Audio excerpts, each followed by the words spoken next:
खुलुमबाय लोगोफोर, नोंथांमोनखौ गोजोन फुंबिलिनि बयनिसिमबो गाहाम हामलायथि बावहरग्रोनाय जाबाय। आं दिनै नोंथांमोननि सिगाङाव आरोबाव माखासे सानसेयारि खौरां लानानै फैबावलायबाय। आसा खालामो नोंथांमोनहा खौरांखौ खोनासंनानै मोजां मोनगोन।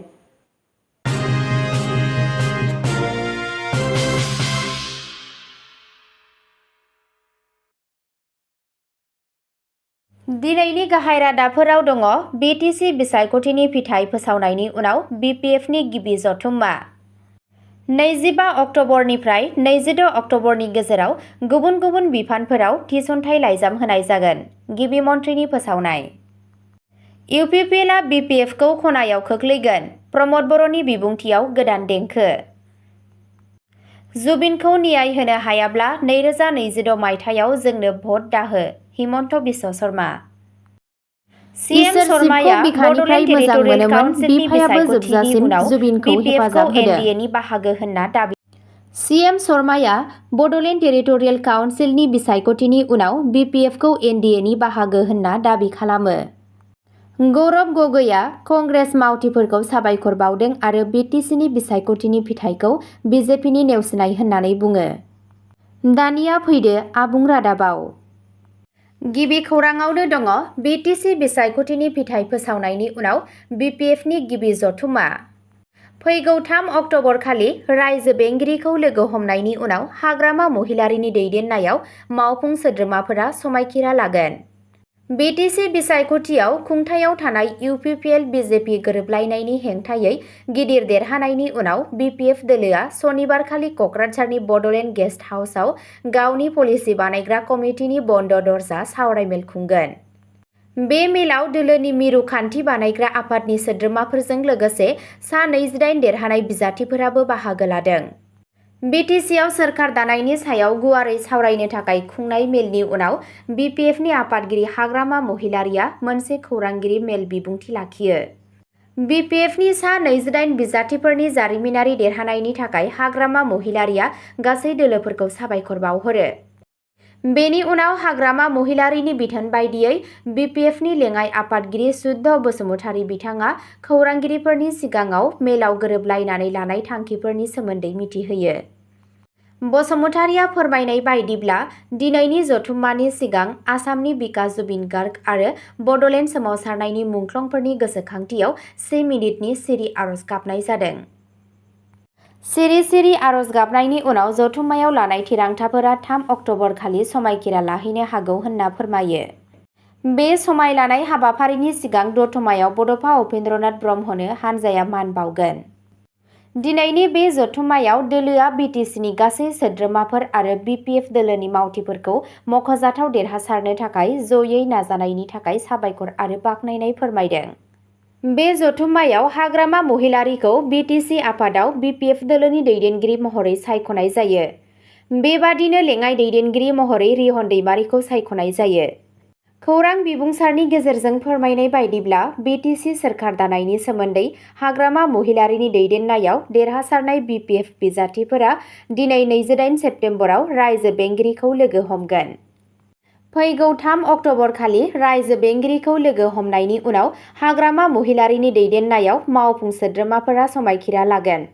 बे समायखिरा लानाय हाबाफारियाव रायजो बेंगिरि लक्ष्मण प्रसाद आचार्यआ गाहाय आलासि महरै बाहागो लागोन। बे समायखिरा लानाय हाबाफारियाव आसामनि मोनफ्रोमबो गावखुंथायारि आफादनि गाहाय आरो मोनफ्रोमबो राजखान्थि दोलोनि दैदेनगिरिफोरजों लोगोसे त्रिपुरानि गाहाय राजा प्रद्युत बिक्रम मानिक्यखौ गाहाय आलासि महरै लिंहरनाय जागोन होन्नाबो शुद्ध बसुमतारीया फोरमायदों। फारसेथिं खौरांगिरि मेलनि गेजेरजों हाग्रामा महिलारीया दिनै 28 सेप्तेम्बराव गिबि मन्थ्रिखौ लोगो हमगोन होन्नानैबो फोरमायो। गिबि मन्थ्रिया BJPखौ हेफाजाब होनायनि फोसावनायखौ लानानै जेब्ला सासे खौरांगिरिया सोंथि सोङो अब्ला हाग्रामाया बे फोसावनायखौ बरायदों होननानै बुङो। BPF दैदेनगिरिया बेखौबो बुङो दि BJPल' नङा, जुदि मोनफ्रोमबो राजखान्थि दोलोआ गोदानै दाफुंजानाय बिटिसिनि सोरखारखौ हेफाजाब होयो, जाहाथे बियो बयनिबो थाखाय समानै आवगायलांनो हायो, बेखौबो बरायगोन। बिथाङा बुंबावो दि BPF दोलोआ फोसाव बिलाइयाव फोसावनाय समायफोरखौ जाफुंहोनो थाखाय खामानि मावलांबाय थागोन। हाग्रामा महिलारि बिथाङा बुङो दि जाय दोलोआ BPFखौ हेफाजाब होनो थांखि लायो बिथांमोनखौ बरायगोन। जुदि दिनै कंग्रेस दोलोआ BTADनि गासै हारिफोरनि जौगानायाव हेफाजाब होगोन होनना बुङो अब्ला जों कंग्रेस हानजाजों थागोन। दासान्दि BJP सरकारा खुंथायाव दं। जुदि BJPआ बुङो दि बियो BTADनि गासैबो हारिफोरनि जौगानायाव हेफाजाब होगोन अब्ला जों BJPजों लोगोसे थागोन। बिथाङा बेखौबो बुंबावो दि जेरै सुबुंफोरा BPFखौ मान होदों आरो मोनसे गिदिर देरहासारनायखौ मोननो हादों बेबायदिनो BPF सरकारा राइजोफोरनो गासैखौबो होनो नाजागोन। खुंगिरिनि सिगाङाव गुबुन मोनसे सोंथिनि फिननायाव हाग्रामा महिलारिया बुङो दि जुदि रायजो बेंगिरि आरो गिबि मन्थ्रिया फैगौ 3 अक्टबराव समायखिरा लानाय हाबाफारियाव बाहागो लानो खोथा होयो अब्ला 3 अक्टबर खालि BTCनि सेक्रेटारियेटआव समायखिरा लानाय जागोन। गुबुन फारसेथिं जुदि बै सानाव बिथांमोननि नुजाथिनायनि खोथा होनो हायाब्ला रायजो बेंगिरि आरो गिबि मन्थ्रिया होनाय थि सम बादियै समाय लानाय हाबाफारिखौ खुंनाय जागोन। गुबुन मोनसे खौरां बिजोंनि गेजेरजों हाग्रामा महिलारिया बुङो दि गोदानै दाफुंजानाय सरकारा गिबियावनो हानि मोनथाय होनो थाखाय खामानि मावगोन आरो बिसायख'थि फोसाव बिलाइयाव होनाय गासैबो समायखिराफोरखौ आबुङै मावफुंगोन होनना खोथा होयो। मख'नो गोनांदि बड'लेण्ड आलासि न'आव जानाय बे मेलनि समाव रोजा रोजा हेफाजाबगिरिफोरा आलासि न'नि बायजोआव ज' जादोंमोन। बेजों लोगोसे हेफाजाब होगिरिफोरा सा 28 सायख'जानाय थान्दैफोरखौ गोसो गोरबोजों बरायो। नैथि खौराङाव दङ 25 अक्टबरनिफ्राय 26 अक्टबरनि गेजेराव गुबुन गुबुन बिफानफोराव थिसनथाइ लाइजाम होनाय जागोन। गिबि मन्थ्रिनि फोसावनाय। बावैसो फेसबुक लाइभ सेसननि गेजेरजों आसाम चिफ मिनिस्टार हिमन्त बिश्व शर्माया रायजो राजाफोरजों रायज्लायो। फैबाय थानाय थिसनथाइ फिथाइ आरो अनसाय हाबाफारिफोरनि सोमोन्दै खौरां फोसावनायखौ मिथिनो मोननाय जादों। थिसननायनि फिथाइ फारिलाइआ जादों 10 अक्टबराव एडिआरइ थामथि थाखो आरो एसआइ आनजादनि फिथाइ। 15 अक्टबराव एडिआरइनि ब्रैथि थाखो ग्रेजुवेट आरो पस्ट ग्रेजुवेट फोरोंगिरि आनजादनि फिथाइ फोसावनाय। अक्टबर 15 निफ्राय 20 आव एलपि फोरोंगिरि थिसननायनि फिथाइ। 20 अक्टबरनि सिगां गासैबो आनजादनि फिथाइखौ फोसावनाय जागोन। 25 निफ्राय 26 अक्टबराव थिसनथाइ लाइजाम होनाय जागोन। बेनि अनगायैबो सुबुं अनसाय मावथांखिबो दं। बेयाव दङ अरुणोदय 3.0। 7 अक्टबराव जागायनो थाखाय थि खालामनाय बे हाबाफारियाव 30 लाख आइजोफोरनो मुलाम्फा होगोन। आरोबाव दङ मिया माना स्किम। 10,000 निफ्राय 15,000 रांनि गिबि रांखौ 10 निफ्राय 15 अक्टबरनि गेजेराव चेकजों होनाय जागोन, जेराव इयुननि रांखौ थोंजोङै बेंक एकाउन्टआव जमा होनाय जागोन। बेनि उनाव दङ बिसायख'थिनि खौरां। BTC बिसायख'थिया जेबो जेंना गैयाजासे मोजाङै खुंफुंबाय। हाग्रामा महिलारिखौ बिथांनि देरहासारनायनि थाखाय हामलायथि बावहरो। मेथाइ रोजाबगिरि जुबिन गार्गनि रुंसारि जानायनि उनाव गिबि मन्थ्रि शर्माया बिसायख'थि फोसावदिंनाय हाबाफारिफोरखौ दान्दिसेनि थाखाय दोनथ'दोंमोन, जायनि थाखाय मोजां फिथाइ मोननो हायासै। गिबि मन्थ्रिया थाबैनो थिसनथाइ आरो नोगोरारिफोरनि मोजांनि थाखाय सरकारनि बावसोमनायखौ लाइभ भिडिअ'नि गेजेरजों फोरमायदों। थामथि खौराङाव दङ UPPLआ BPFखौ खनायाव खोख्लैगोन, प्रमद बर'नि बिबुंथियाव गोदान देंखो। जुदि BPFआ जोंखौ लुबैयो अब्ला जों जोंनि दोलोनि गेजेराव सावरायगोन आरो थिरांथा लागोन। BTC बिसायख'थिनि फिथाइ फोसावनायनि उनाव हादोरसानि गिबि मन्थ्रि आरो BTC CM प्रमद बर'नि बिबुंथिफोरा दा सोलायबाय। बिसायख'थि फोसावदिंनाय समाव गिबि मन्थ्रि डक्टर हिमन्त बिश्व शर्मा बिथाङा हाग्रामा आरो BPFखौ सोंखारिदोंमोन आरो दाबि खालामदोंमोन दि BTCनि मोन 40 मासिफोरनि गेजेराव गासैबो NDAनि आखायाव थांदों। मानोना हाग्रामाया NDAखौ मदद खालामो। हाग्रामानि देरहानाया BJPनि देरहानायाबो मोनसे देरहासारनाय। फारसेथिं प्रमद बर'आ बिसायख'थिनि फिथाइ फोसावनायनि उनाव हाग्रामा आरो गावनि दोलोनि सायाव गावनि नोजोरखौ सोलायदों। बिथाङा बुङो दि जुदि BPFआ जोंखौ लुबैयो अब्ला जों जोंनि दोलोनि गेजेराव सावरायगोन आरो थिरांथा लागोन। मख'नो गोनांदि बिसायख'थिनि सिगांबो BPF आरो UPPLखौ BTCआव सरजाबनायनि थासारि सोमजिहोनो गोबां नाजानाय जादोंमोन।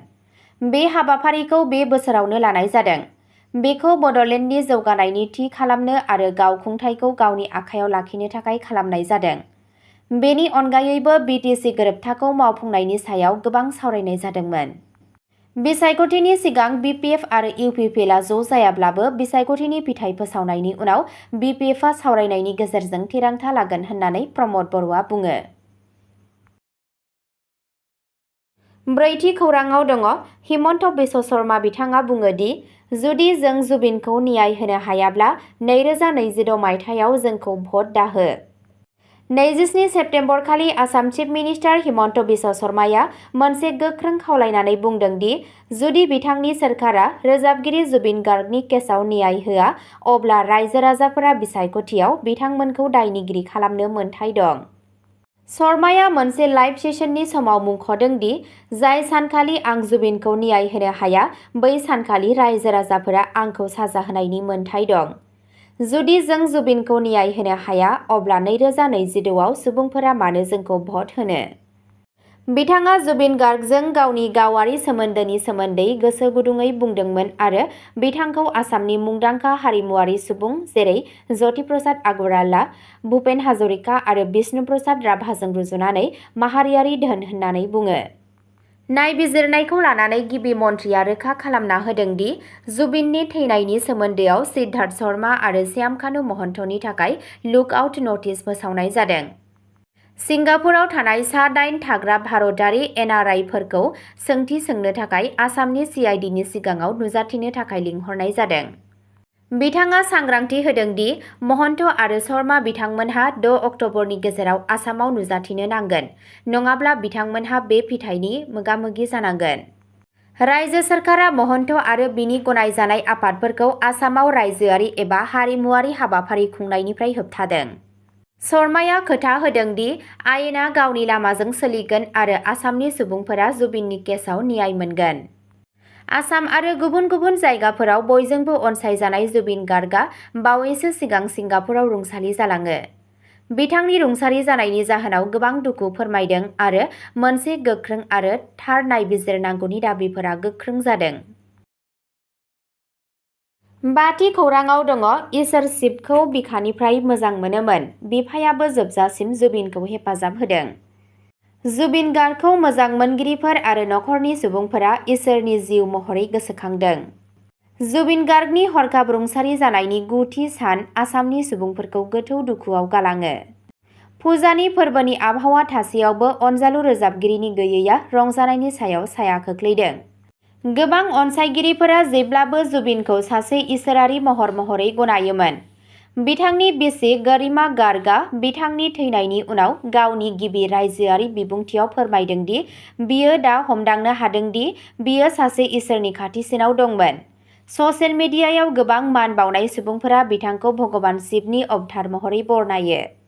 जुबिनखौ मन्दिरफोर एबा धोरोमारि हाबाफारिफोराव जोबोद खमैनो नुनो मोनोमोनब्लाबो बियो गोबां समावनो इसोर शिबनि फारसे गावनि गोथौ सिबिनायनि सोमोन्दै बुङोमोन। बिथाङा 33 कौटि मोदाय-मोदायजोफोरनि गेजेराव शिबनि व्यक्तित्वखौ बाख्नायोमोन। मोनसे सोमोनांथाव बिथिंआ जुबिननि आखाइनि सिनफोर जेराव बुंनाय बादिब्ला गोबां त्रिशुल आरो हाथरखिफोर दिन्थिदोंमोन। महरगिरि दिगन्त माधव गस्वामीआ सिगां बेफोर इसोरारि नेरसोनफोरखौ मुंख'दोंमोन, जाय जुबिननि अख्राङारि नेरसोन दिन्थिदों होनना फोरमायो।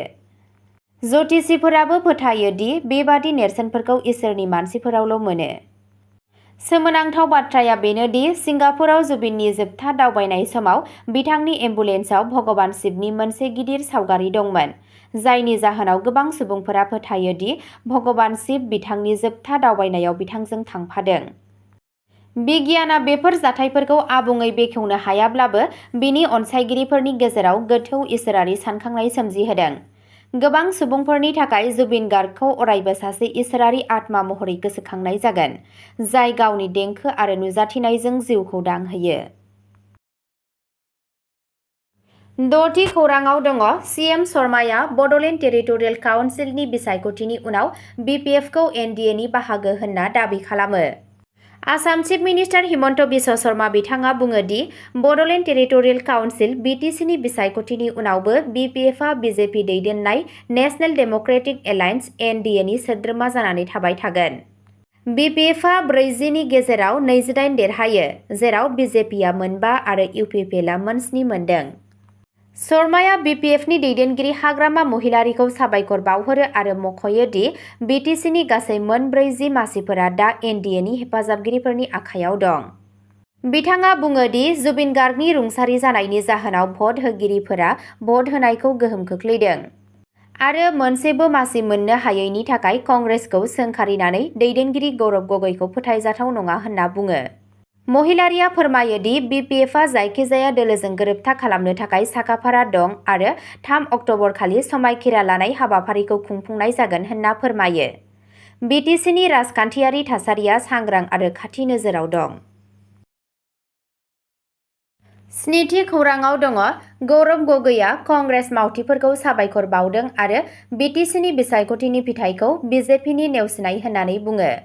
कंग्रेसनि MP गौरब गगैआ बावैसो जालांनाय बड'लेण्ड टेरिटरियेल काउन्सिल BTC बिसायख'थियाव दोलोनि दैदेनगिरि, मावथि आरो हेफाजाबगिरिफोरखौ गोसो गोरबोजों साबायखर बावदों। बिथाङा बिसायख'थिनि फिथायखौ 10 बोसोरनिबो बांसिन समनिफ्राय हादोरारि आरो हादोरसा मोन्नैबो थाखोआव खुंबोनाय BJP सरकारनि रोखा नेवसिनाय होननानै बुङो। गगै बिथाङा 2020 मायथाइनि रुजुनायाव 2025 मायथाइनि BTC बिसायख'थियाव BJP दोलोनि जाफुंसारनायाव मख'जाथाव खमायनायखौ नुनो मोन्दों। बेनि थाखाय गिबि मन्थ्रि हिमन्त बिश्व शर्मानि बांद्राय गोहोम आरो बाहागो लानायनि जाहोन दं। कंग्रेसनि फोसावदिंनायखौ नोजोर होनानै गगै बिथाङा बुङो दि थांनाय खावसे दाननिफ्राय दोलोआ गासै गामियारि BTCआव गावनि आफादारि थाथायखौ गोख्रों खालामदों। बिथाङा दोलोनि बिथाखौ गोख्रों खालामनायाव MLA, बिजाथि आरो मावथिफोरनि थाद'नाय गैयै नाजानायखौ बाख्नायदों आरो BTC जिल्लाफोराव गोसो गोथारै खामानि मावलांबाय थागोन होनना खोथा होयो। गगै बिथाङा आफादनि बिसायख'थियाव रोखा मेजरिटि मोननायनि थाखाय बड'लेण्ड पिपल्स फ्रन्ट BPFनि दैदेनगिरि हाग्रामा महिलारिखौ साबायखर बावहरो। अब्ला दिनैनि खौराङा एसेनोसै। नोंथांमोनहा सानफ्रोमबो फुंबिलि समाव बेबादिनो गोदान खौरांनि आपडेट मोननो थाखाय चेनेलखौ साबस्क्राइब खालामनानै लादो आरो खौरांखौ खोनासंनानै मोजां मोनदोंब्ला अन्नानै लाइक, शेयार आरो कमेन्टबो खालामनानै होलांब्लानो जाबाय।